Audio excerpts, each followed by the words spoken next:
Newton's third law of physics states that for every action, there is an equal and opposite reaction. It's as simple and elemental as push and pull, zig and zag, up and down. The same holds true in the fabric of human storytelling. Our tales feature cause and effect, behaviors and consequences, and of course, good versus evil. There's even an oppositional force in our story of Christmas, although many of us never realized there could be a downside to Yuletide joy beyond being put on Santa's naughty list and ending up with a lump of coal on Christmas morning. But it turns out there's a legendary creature, born out of our guilt and fear, who serves as the dark side of jolly old Saint Nick, a being who fulfills our desire to see punished those who fail to meet our moral standards, even when the victims are the most innocent among us, children.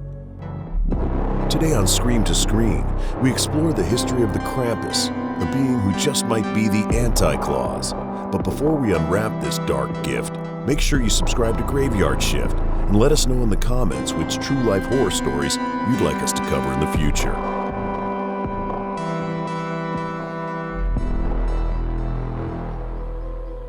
The Christian faith has certainly adopted and co-opted a number of characters from the oral tradition of folklore and even so-called pagan deities for its own purposes, adding them to its rogues gallery of demons. And since many of these characters predate easy access to printing, their origin stories have been lost to the sands of time.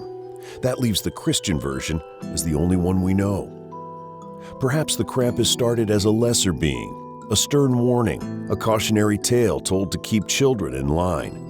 But as Christianity swept through the Alps and then north to Scandinavia, the story of the Krampus began to reach a wider audience, thereby taking on greater significance as people told tales of this terrifying entity. Around the 4th century, we see the first mentions of St. Nicholas, a man whose miracles and deeds became legendary. St. Nick was said to deliver gifts to well-behaved children and lumps of coal to those deemed naughty. These stories have come to us in the modern era as the jolly old elf we call Santa Claus. But in his earliest iterations, St. Nick had a traveling companion, the Krampus. Devilish in appearance, the Krampus served Father Christmas by dealing with more extreme cases of naughtiness. It seems that there was still a desire for some Old Testament punishment among the early Christian faithful in the Alpine areas, where even today Krampus is a celebrated figure. To this day, Krampusnacht, or Krampus Night, is celebrated on the 5th of December, on the eve of the Feast of St. Nicholas. Revelers will take to the streets in wild parades, many dressed in the horrific attire of the Krampus, making an effort to frighten away those who would dare attend the festivities, which serve as a kind of nightmare before Christmas. Krampus schnapps is traditionally consumed in great quantities at this festival as the ghoulishly disguised revelers make their procession through the town in honor of Kris Kringle's demonic counterpart. This concoction, which consists of dried fruit and distilled brandy, certainly fuels the carnal glee of indulgence of those who celebrate this evil folk being. In addition to the parades, Krampuskarten remains a proud tradition in some areas. This involves the exchange of greeting cards featuring Krampus, often with the phrase which translates in English to "Greetings from Krampus." These cards often show the creature menacing children or in wicked pursuit of a buxom woman. Early Krampuskarten art depicts a quite traditional representation of the Krampus, but modern versions of the Krampus are more cherubic. For some cultures, the idea of Krampus is a year-round affair, particularly in Styria, the second largest state of Austria. Families will often keep a symbol of the creature on display in an effort to keep their children in line. The Krampus has had a fairly consistent appearance since his introduction to the world beyond the campfires of early Alpine culture, a look that's suitable for a being whose sole purpose seems to be to punish sinful children. There are many variations, but the most common and accepted rendering of the creature is pretty much in line with how many of us picture Satan himself. Tall and lanky, with coarse black hair that covers his body, from his cloven hooves to the horns that reach and twist from the crown of his head. Goat-like, these curved protrusions give the already intimidating height of the being an even more otherworldly stature. From his back end, a tufted tail whips about, seemingly with a mind all its own, as the beast ambulates upon thin, demonic goat legs, its ebony appendage clapping loudly as it strides in pursuit of its prey. From its fanged mouth lolls a long and lascivious scarlet tongue, flapping wildly as if smelling the air like a serpent. The Krampus carries heavy metal chains and shackles, said to symbolize the binding of the devil. These chains are on occasion adorned with bells to add to the din of his dreaded approach. The creature thrashes the chains wildly, adding to the chaos with a raucous clamor as it continues its dark procession toward its intended victim. Armed with a rutan, a bundle of birch switches, it strikes at children with glee, though sometimes the Krampus will take along a whip in its stead. Over its shoulder hangs a large sack or basket into which he might deposit particularly unruly children. Those unfortunate enough to be taken by this creature face a particularly harsh fate, drowned or devoured by the monster, sometimes delivered directly to hell to be sorted out by the demonic denizens of the underworld. So dark is the legacy of Krampus that in the aftermath of the 1932 election in Austria, the Krampus tradition was prohibited by the Dollfuss regime. In the 1950s, the government distributed pamphlets titled "Krampus is an Evil Man." However, the story of the Krampus was not to be undone by legislation alone.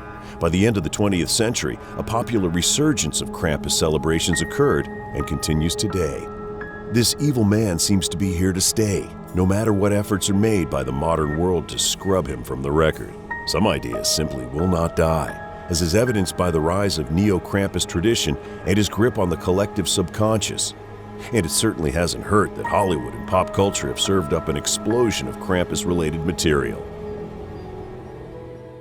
By the middle of the 2010s, the Krampus invaded Hollywood, with a number of films featuring the dark Christmas spirit, often in the titular role. Among the more notable and successful of the Krampus-inspired films of that era was the 2015 film simply titled Krampus, and starring future award-winning A-list actress Toni Collette alongside Adam Scott of the hit TV series Parks and Rec. This horror comedy centers on a family terrorized by the Christmas devil, summoned forth by the couple's child as a result of a quite unhappy Christmas. This film is often cited as the point in which Krampus became widely known among American audiences and resulted in an onslaught of merchandise to capitalize on all the new interest. Everything from graphic novel adaptations, models and action figures, and even animatronic seasonal displays were offered to customers eager to bring this ancient tradition into their homes. Released that very same year was A Christmas Horror Story, an anthology that featured another representation of the mythic creature. This time, the Krampus must face down his kindly counterpart, Santa Claus himself. This offering was critically panned and involved a voodoo subplot that, while quite off-brand for the Krampus, was able to find an audience nonetheless.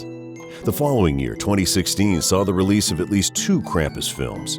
In Krampus, The Devil Returns, sequel to the oft-overlooked 2013 film Krampus the Christmas Devil, as well as Krampus Unleashed. While these films turned only a marginal profit, for an industry dead set on finding and exploiting ideas for seasonal horror projects, Krampus proved to be an idea too perfect to avoid, even when it may involve repackaging a similar idea year after year. 2017 continued the trend with Mother Krampus, which did breathe some fresh life into the Krampus mythos.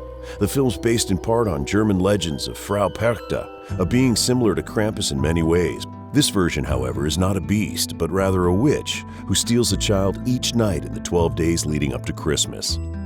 2018 saw the release of Mother Krampus 2, Sleigh Ride, a less successful continuation of its prequel, as well as Krampus Origins, a film that attempted to explain the appearance of this evil creature.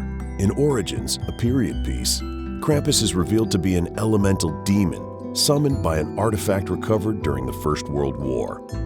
The magical relic ends up in the hands of a soldier's widow, working at an orphanage, where the children unwittingly summon the child-punishing beast, against whom they must now struggle for survival. 2021 finds Anti-Claus, formerly titled Comes the Krampus, in pre-production from sometime horror director of Tusk and Red State, Kevin Smith. Smith discussed the mythos at length on his various Smodcast podcast network shows in the years prior, in a fashion not unlike several of his other recent films. If that's not enough, the Jim Henson Company is also hard at work on their forthcoming production entitled Happy Krampus, leaving us all to hope to see a Krampus Muppet in the not-too-distant future. Of course, with all the exposure on the big screen, Krampus can often be found in episodes of television programs and cartoons. Animated versions of the Christmas Devil can be found in The Venture Brothers, A Very Venture Christmas, Scooby-Doo Mystery Incorporated, Wrath of the Krampus, voiced by Danny Glover in American Dad episode Minstrel Krampus, as well as on Hotel Transylvania and Robot Chicken. Live-action television appearances include The League, Grimm, Supernatural, and The Chilling Adventures of Sabrina, among a multitude of other appearances, references, and mentions throughout the television sphere. It seems no arm of media has been untouched by the Krampus, as he's appeared in everything from the Doctor Who audio drama to video games like Overwatch from Blizzard Entertainment, and a starring role in the song A Naughty Christmas, in which the celebrated Italian band Lacuna Coil repeatedly name-checks the Yuletide folk legend. The Krampus has definitely arrived, and in short order entered the world stage, with no sign of slowing up in the coming years. It's quite possible that within our lifetimes there may be a new significant player in ongoing Christmas lore, one who built a reputation by hunting and devouring children. It says something about us as a culture that we've so fully embraced this frightful creature during what's supposed to be the most wonderful time of the year. So what do you think? Had you heard of Krampus before Hollywood brought him to the center stage? How do you feel about the introduction of a dark, malevolent force to the joyous holiday season? Are you from an area of the world where Krampus has been part of your seasonal festivities?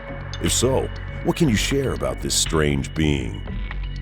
Let us know in the comments below. Please be sure to like, share, and subscribe to Graveyard Shift. And as always, check back next time to find out what else will make it from scream to screen.